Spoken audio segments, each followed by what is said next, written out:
Okay, so I poured the majority of the flour in this bowl, you see? I don't know if you can tell. It's almost empty. And now I'm going to keep on stirring. Stirring and stirring and stirring until it's almost kneaded. And then I'm going to knead it after I do that. As you can see, I decided to start using my hands and it becomes a daunting task. You have to lift and push, lift and push. Once you do this once, this bread can last you, depending on the size of your family. Like I put my bread in the refrigerator. If you leave it out for a day or two, it'll become like sourdough bread, which you can still eat. It's still edible, but it'll have more of a, like a sourdough flavor. You gotta keep on doing this till it gets soft. It takes me about probably 10 minutes to do this, to knead it down to what I want. I'm gonna start kneading, hold on.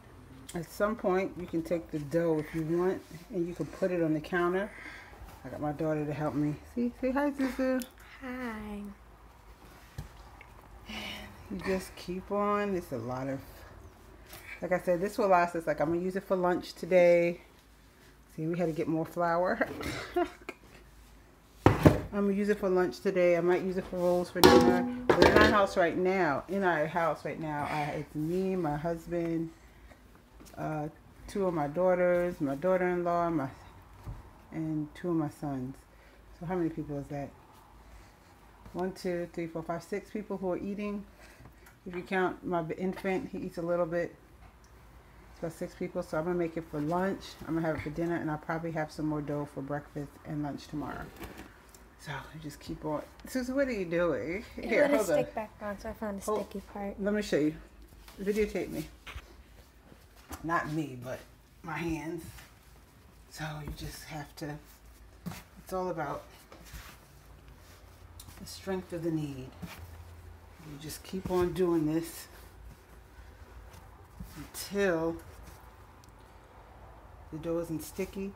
At some point, what I like to do as well is when it stops getting sticky, I like to take a little bit of oil and put a little bit of oil in my hands and rub it through. It makes the dough a lot thinner. And I mean, not thinner, it makes it a lot silkier. And also like to, I don't know, maybe say nice things. Like for me, I'll say like mantras, or if you're Muslim, a dhikr while I'm doing the bread, because positive energy and vibes going into the bread while you're cooking it. So you might, if you want to do some mantras and say, I don't know, peace and love, or oneness, or you know, something nice that you want to put into your food while you cook. I like to say mantras and a prayers while I'm doing this for my family. So you have positive energy going into your food. See, it's starting to come to. Pause it. So now at this point, you can put some oil in it.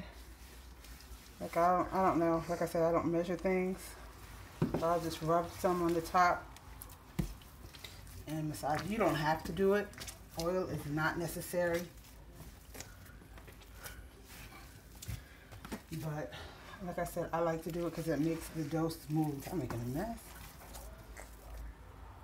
It'll make it smooth and easier to knead, softer. And you want to make sure, because it's a lot of bread, that you get it throughout the bread. So, and since this is yeast bread, if you want, the initial ones I'm gonna do, I'm gonna make some flatbreads for lunch. But if you want, you can go ahead and make, you can just let it rise and make some rolls, or you can just put it in the roll pan, and yeah, you can make a loaf if you want, a couple of loaves with this bread. And this is not the finished product, but it's almost there. You just keep on going for a little bit while longer. Close it. So what I'm going to do is I'm going to take a piece of this off, what I'm going to use for lunch. That will make it easier for me to work with this. I'm going to probably use a little bit more than that. I'll use that for lunch. This, I set it aside in the bowl. And then this, get a little bit of flour over here, and then I can work with a smaller piece now. So much easier. Look how pretty that is already. I'm gonna work with this real quick.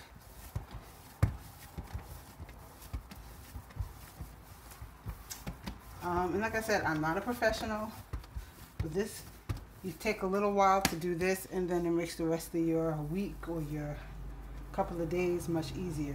See, I'm going to make some naan bread because I'm going to make some chicken gyros kind of sandwiches for lunch. I'm going to make big flat pieces of bread. And so I said 6 people, 7. My husband has a guest. He always has guests. So doing that. Well, that's how to make the dough.